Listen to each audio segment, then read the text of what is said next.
All right, part 2 in curating our teacher wardrobe. And so, as I know that the hot topic right now in education is teacher attire, going back to school, also honeymoon phase is over. I'm in week 7, so I have been started. I'm ready for my intercession, which is in 2 weeks. So, with that said, I'm going to move right into the next thing that I want to talk about when curating your wardrobe, your teacher wardrobe. And that is making sure that you are mindful of the materials. And so in this, I want to make sure that we are mindful that we're choosing things that lay versus cling. And so different materials cling to us, whereas different materials, they lay on us. I don't look at sizes in the sense of labels. I don't really pay attention to the size labels. I look at how something fits on me. So in one outfit I may be a 6, I may be an 8, and in another outfit I may be a 12 or a 14, because it's certain outfits I want to create a certain silhouette, I want to create a certain look. So just depending on whatever the goal is when choosing sustainable outfits and curating that collection in your closet that will last for years to come, that is something you want to pay attention to. Now, it's said that when you are choosing materials, very similar to when you are going to find bedding. That's how I was taught anyways, and I'm so grateful for the women in my life that took that time to teach this skill. Qualities that will last a lifetime. The learning how to look at quality pieces, whether that is for items for your home or the clothes that you wear, it is a skill. I think that you can start teaching your children, boys and girls, around 10, depending on the nature or the personality of your children. But around 10 years old, that is a good time to start sharing with your child how to look at quality material. So it's just like bed sheets. We're looking for a certain count. We're not going below whatever our standard is, whatever our expectation is for our bedding. The same as material. So when you're looking at materials, it doesn't really matter where you buy your clothes from, as long as the material is of high quality. Because I bought something from Zara that was $69.99, and I bought something from a fast fashion site that was the exact same thing, because I knew how to look at the materials and knew how to look at how it would lay on me based off of what it was made out of.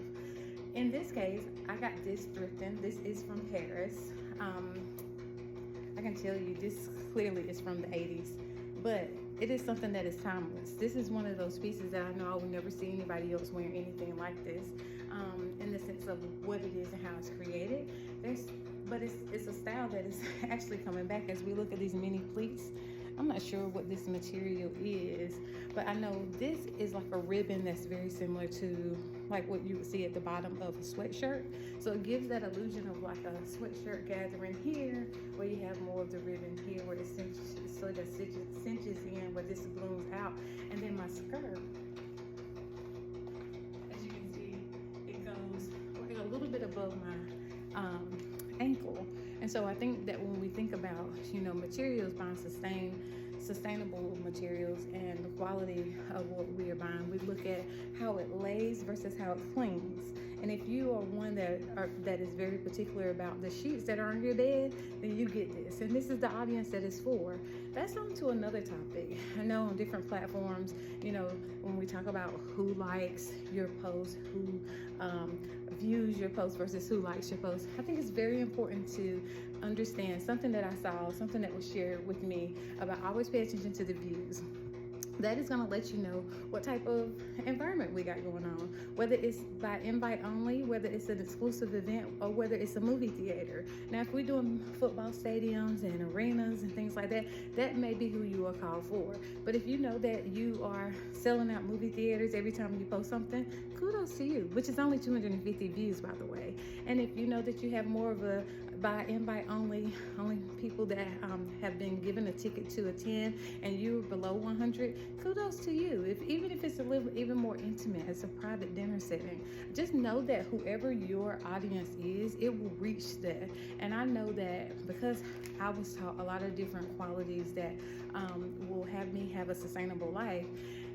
I may not be in personal contact or physical contact with those people, but these videos may reach someone, and I know that the skills and the things that I'm sharing will be something that they can use for the rest of their lives, actually. And so when you're thinking about curating that wardrobe as an educator, think about things that lay versus cling. Now, if you're one of those people that want things to accentuate certain areas of your body, then that's that's on you. I don't have a fight in the show. I don't have a dog in the fight, I guess you would say. I don't really care. That's up to you. Whatever it is that you want to portray about yourself, do that.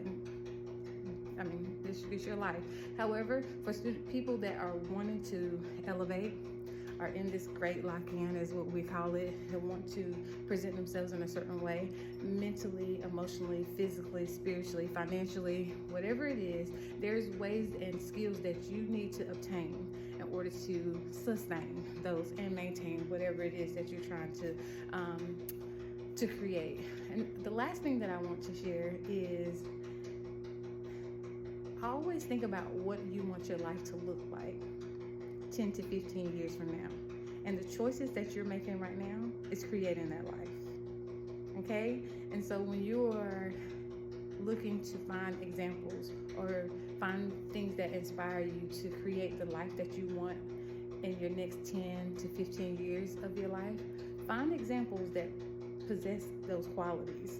Don't cling to things that you don't want to be 50 to 60 years from now. Because as I always share with my daughters, what you want in 20 is not what you'll want at 30. And what you want at 40 is not what you'll want at 60. So make those decisions based off of that. All right? I hope this has helped you. I am going to do one more video for this series on curating your teacher wardrobe. And then I think that's going to be it. All right? I hope you have a great day.